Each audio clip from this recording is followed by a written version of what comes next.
Saudara anggota Komisi 2 DPR RI Deddy Sitorus menilai pegawai Kementerian ATR BPN yang terlibat penerbitan sertifikat di laut tidak cukup hanya dicopot, tetapi harus diproses secara pidana. Deddy menyebut jika pegawai yang terlibat hanya mendapat sanksi berat, tidak akan ada efek jerah. Apakah ini persoalan administrasi atau persoalan pembegalan hukum, Pak? Tidak ada mens rea di sini untuk keuntungan pribadi atau kejahatan hukum. Kalau hanya sanksi berat, Pak, ini akan berulang terus di mana-mana, Pak. Kalau hanya inspektorat yang turun, tidak akan ada yang namanya efek jerah. Ya paling sanksi berat, di kantong gua udah 30 miliar. Kalau gua makan gaji berapa tahun sampai pensiun nggak dapat 30 miliar. Begitu-gitu aja kita, Pak. Saya kira tidak cukup hanya sanksi berat. Harus proses hukum. Karena ini kejahatan. Bukan malpraktek yang hanya berkonsekuensi sanksi. Ini saya kira perlu menjadi perhatian, Pak. Ya, termasuk yang di Surabaya dan sebagainya itu, termasuk yang Bekasi tadi. Kalau nggak bisa dibatalin, Pak, itu yang menerbitkan sertifikatnya, proses hukum dulu, Pak. Sehingga bisa dibatalkan bahwa itu produk cacat hukum. Jangan nunggu fatwa dari kejaksaan, Pak. Duit mereka lebih banyak, Pak. Menteri ATR sudah mengakui bahwa ada oknum ATR yang terlibat dalam menerbitkan sertifikat di laut, tetapi bagaimana membawa kasus ini ke ranah pidana? Kami bahas bersama anggota Komisi 2 DPR RI dari fraksi Partai Golkar Ahmad Doli Kurnia dan juga ada Sekjen Konsorsium Pembaruan Agraria Dewi Kartika. Kami juga telah mengundang Menteri ATR BPN dan perwakilannya, namun hingga saat ini tidak mengonfirmasi untuk bisa hadir dalam kesempatan kali ini. Saya akan sapa Bung Doli dan Mbak Dewi. Selamat sore, Bung Doli, Mbak Dewi. Selamat sore. Assalamualaikum warahmatullahi wabarakatuh. Waalaikumsalam warahmatullahi wabarakatuh. Saya ke Bung Doli dulu. Bung Doli, kalau tadi di DPR Menteri ATR menyebut ada oknum ATR, nah dari situ menurut Anda kan cuma sekedar cacat prosedur atau memang ada kong kali kong? Soalnya ada survei di lokasi, diproses sertifikatnya katanya. Ya, tentu saya kira upaya yang dilakukan oleh pemerintah, khususnya Kementerian ATR BPN ini perlu kita apresiasi ya, secara cepat merespons gitu. Nah, tapi kan saya kira tidak cukup berhenti di situ ya. Kita harus tahu sampai ke akar masalahnya ya. Ini kan satu masalah yang menjadi sorotan publik ya. Dengan keanehan dan kelucuan ya, ada pagar di laut, kemudian ada sertifikat terbit di atas laut gitu. Nah, jadi oleh karena itu saya kira memang kami juga tadi sudah mengambil kesimpulan di Komisi 2 ya, kita memberikan dukungan penuh kepada Semudra ATR untuk melakukan terus ya secara serius audit investigatif ini, termasuk kepada daerah-daerah yang lain, bukan hanya yang ada di Tangerang saja gitu ya. Dan kemudian kemudian yang kedua direview ya, penerbitan SHGB dan SHM itu harus direview kalau memang tidak sesuai dengan apakah proses, prosedur, kemudian penerbitannya itu melanggar peraturan perundangan, ya segera dibatalkan, ditindaklanjuti. Tadi yang memang sudah ada kan sekitar 50 yang dibatalkan. Tapi saya kira memang itu harus akan bisa terus berkembang. Nah, soal audit investigatif ini itu nanti harus bisa menemukan ini apakah cuma sekedar maladministrasi gitu ya, dan kemudian apakah tidak ada indikasi-indikasi pelanggaran yang lain termasuk soal pidana. Nah, kalau memang itu bisa apabila itu nanti ditemukan, misalnya ya apakah ada gratifikasi atau dan sebagainya ya. Saya kira itu bisa kemudian berkembang pada soal pelanggaran pidana. Itu yang pertama. Yang kedua, saya kira ini kan yang dikenakan sanksi hukuman ini masih pejabat di level bawah ya. Iya, itu dia. Saya kira kalau dengan jumlah luas yang spektakuler, ratusan hektar seperti itu ya, orang sih bertanya gitu. Mereka ini orang-orang yang merasa dirinya sakti kan, kalau memang hanya selevel itu mereka berani mengurusi, menerbitkan, memproses ya keanehan yang tadi itu ya, sertifikat di atas laut dengan ratusan hektar. Nah, ini juga nanti perlu dicari tahu ya, apakah memang mereka yang paling bertanggung jawab misalnya, ya. Nah, Ini kalau memang sampai di mereka, ya saya salut juga nih orang-orang yang luar biasa berani ini, yang jabatannya seperti itu bisa menerbitkan sampai berani ratusan hektar yang kemudian sekarang jadi polemik gitu. Ya, jadi menurut Anda juga sebaiknya ditelusuri lagi apakah betul 8 orang ini saja begitu yang apa namanya ya, boleh dikatakan dalam tanda kutip bermain begitu ya. Sedangkan atas-atasnya atau pemimpin atau leader-leadernya tidak mengetahui hal ini.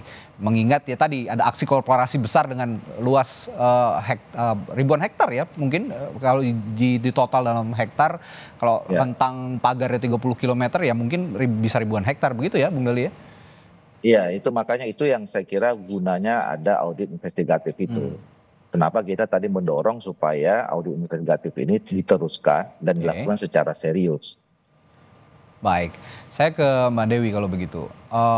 Mbak Dewi kalau melihat apa namanya yang sudah dilakukan oleh Kementerian ATR melalui Menteri ATR BPN yang sudah diungkapkan juga tadi di DPR. Temuan-temuan yang terkait yang sudah diungkapkan, apakah ini juga sudah mencerminkan bahwa masalah ini sudah sepenuhnya tuntas atau masih ada yang harus diselesaikan di belakang itu? Ya, saya pikir kita perlu mengapresiasi gerak cepat dari Kementerian Agraria Tata Ruang ya untuk mau segera menindak masalah PIK 2 ini. Tetapi saya pikir di tahapan seperti ini dengan kasus PIK 2 yang kita tahu ada 263 bidang sertifikat HGB dan 17 sertifikat hak milik, itu tentu bukan merupakan kasus biasa-biasa saja. Ini kasus extraordinary. Jadi tidak mungkin diperlakukan seperti sekedar masalah administrasi atau cacat prosedural. Tetapi artinya pencopotan beberapa pejabat itu sudah tepat, tetapi saya pikir itu kurang karena melihat betapa besarnya kasus ini. Tidak mungkin sertifikat HGB sejumlah 263 dan 17 bidang sertifikat hak milik itu tanpa ada bancakan dari berbagai tingkatan dan level. Termasuk institusi ya. Tidak mungkin misalnya sertifikat HGB tanpa ada kong kali kong dengan perubahan tata ruang, rencana detail tata ruang, tentu artinya Pemda juga ada di dalam proses itu. Kemudian juga meskipun misalnya untuk 1 hektar sampai dengan 3 hektar atau 1 hektar sampai 25 hektar tergantung apakah itu perorangan atau badan hukum, itu memang levelnya ada di kantor pertanahan tingkat kabupaten atau kota. Tetapi bukan berarti pejabat di atasnya apakah provinsi atau pusat itu tidak terlibat. Nah, artinya kalau ini sudah diproses pencopotannya, oke, itu positif, tetapi tidak berhenti di situ saja. Unsur pidananya harus mulai digelar. Cek rekeningnya, kemana aliran dananya, karena 263 bidang itu bukan main-main. Tidak mungkin selevel Kakantah, kepala kantor pertanahan, itu berani melakukan perbuatan sebesar itu tanpa ada lampu hijau dari approval ya. Jadi perlu dicek juga aliran dananya kemana saja. Artinya memang ada potensi korupsi, manipulasi, dan proses-proses kolusi di dalam proses penerbitan HGB PIK 2 termasuk sertifikat hak miliknya. Jadi unsur pidananya harus mulai dibongkar.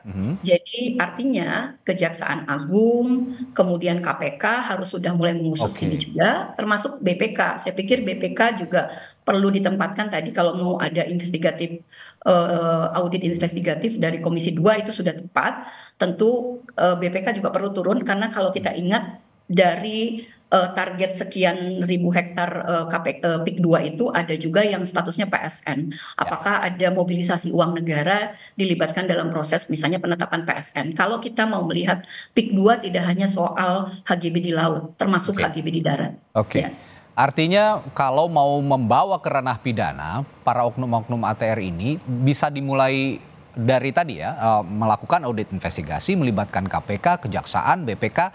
Tapi ada satu hal juga, bahwa pihak swasta yang juga mungkin ya, saya tidak tahu, mungkin saja diduga dalam tanda kutip menyuap begitu ya, untuk mengeluarkan izin-izin ini. Itu juga bisa ditelusuri nantinya setelah para oknum-oknum di Kementerian ATR ini terungkap begitu, Mbak Dewi? Ya, betul. Jadi dengan digelarnya urusan pidananya tidak hanya berhenti di soal maladministrasi atau cacat prosedural, maka itu akan terbongkar dengan sendirinya. Oke. Kan artinya pejabat-pejabat yang dicopot ini kan punya melakukan pelanggaran berat ya dalam hal penerbitan HGB. Nah, artinya dicek rekening-rekening yang bersangkutan ada aliran dana yang mencurigakan tidak? Karena ini 263 bidang ini bukan main-main, apalagi proyeknya ini proyek PIK 2 yang kita tahu ini proyek mercusuar.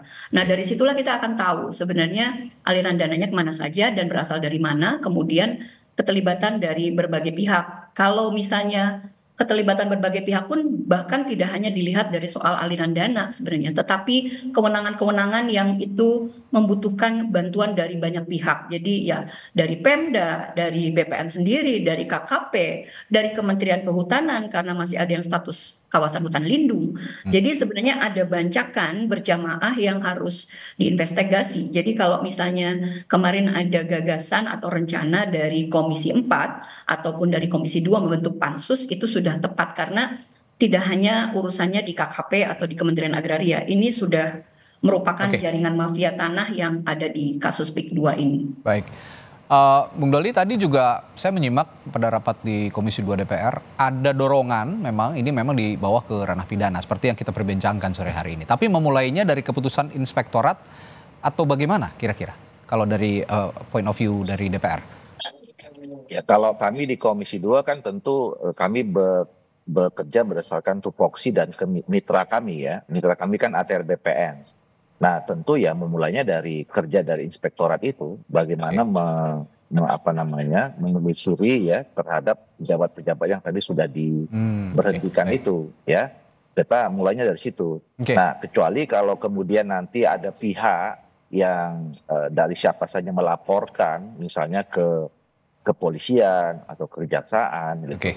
Nah, itu bisa jadi ketemu nanti koneksitasnya kan. Dan itu bukan lagi ranah kami, itu sudah masuk mungkin ke teman-teman Komisi 3 gitu.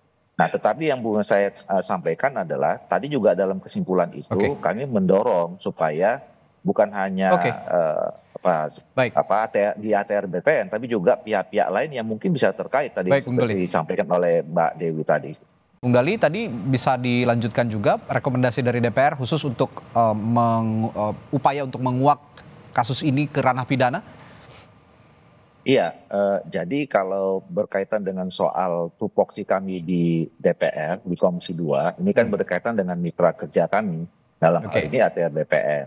Nah, tentu kita mendorong supaya prosesnya dimulai dari apa yang sudah dilakukan oleh kementerian ini dengan menetapkan beberapa orang tadi yang diberhentikan dan seterusnya.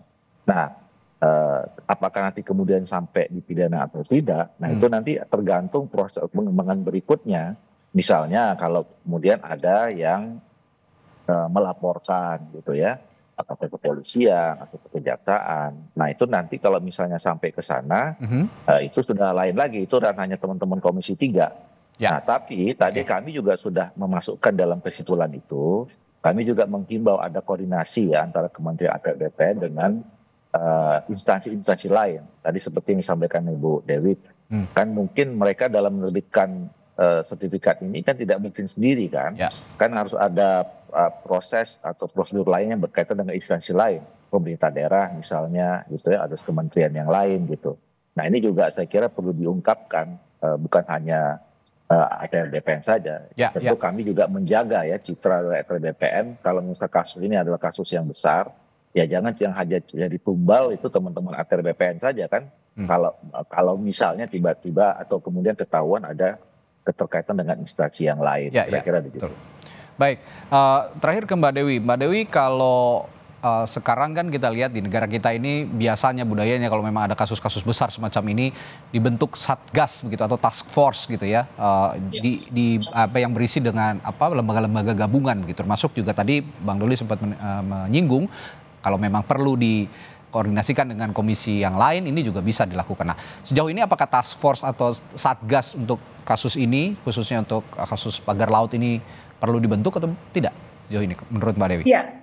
Menurut saya dari sisi kasusnya memang sudah harus bersifat lintas sektor ya. Tentu nanti Komisi 2 akan sesuai tupoksinya akan berjalan, kemudian Komisi 4 juga yang mitranya di KKP juga akan berjalan, tetapi memang terkait kasus atau konflik agraria PIK 2 ini memang sifatnya lintas sektor. Ya. Jadi ada keterlibatan banyak pihak, banyak kelompok yang menyebabkan terjadinya perampasan tanah dari tanah-tanah masyarakat, pertambakan masyarakat, sawah masyarakat, pemukiman yang tiba-tiba disulap menjadi 263 HGB dan 17 SHM yang dikuasai oleh 2 atau 3 perusahaan ya.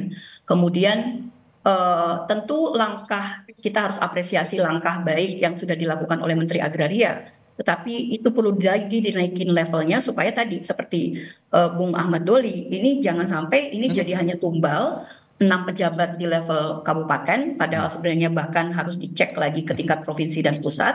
Kemudian juga lintas kementeriannya seperti apa, sehingga kebutuhan untuk membentuk satgas itu menjadi penting atau namanya apapun ya. Nah yang kemudian yang harus kita lihat adalah jangan sampai kasus PIK 2 itu hanya berakhir di soal cabut atau mencopot pejabat-pejabat di tingkat ATR. Bagaimana soal pemulihan hak atas tanah yang telah terjadi, yang ini sebenarnya kasus PIK 2 ini sudah lama, sudah banyak di pengaduan-pengaduannya saya pikir sudah banyak di Kementerian Agraria juga sejak zaman pemerintahan sebelumnya. Jadi pemulihan hak itu harus segera dilakukan karena yang menjadi dampak, yang terdampak adalah masyarakat setempat. Oke, banyak sekali sebenarnya PR-nya, makanya lintas sektoral tadi harus memang diselesaikan bersama begitu ya Mbak Dewi kira-kira. Baik, nanti langkah selanjutnya yang ditunggu berarti memang komunikasi dan koordinasi lintas sektoral supaya perlahan juga bisa mengungkap dan satu persatu bisa dimintai pertanggungjawabkan. Yang paling penting adalah kalau memang 8 orang atau 6 orang ini tidak di sini saja, ada oknum-oknum lain yang ternyata terlibat, ini bisa juga dijerat, dan juga tentu saja tadi pemulihan hak atas tanah juga bisa dilakukan. Ini menjadi solusi bersama untuk kita selesaikan dalam kasus ini. Terima kasih anggota Komisi 2 DPR RI dari fraksi Partai Golkar Ahmad Doli Kurnia dan juga Sekjen Konsorsium Pembaruan Agraria Dewi Kartika telah bergabung di Sapa Indonesia malam hari ini. Sampai jumpa lagi.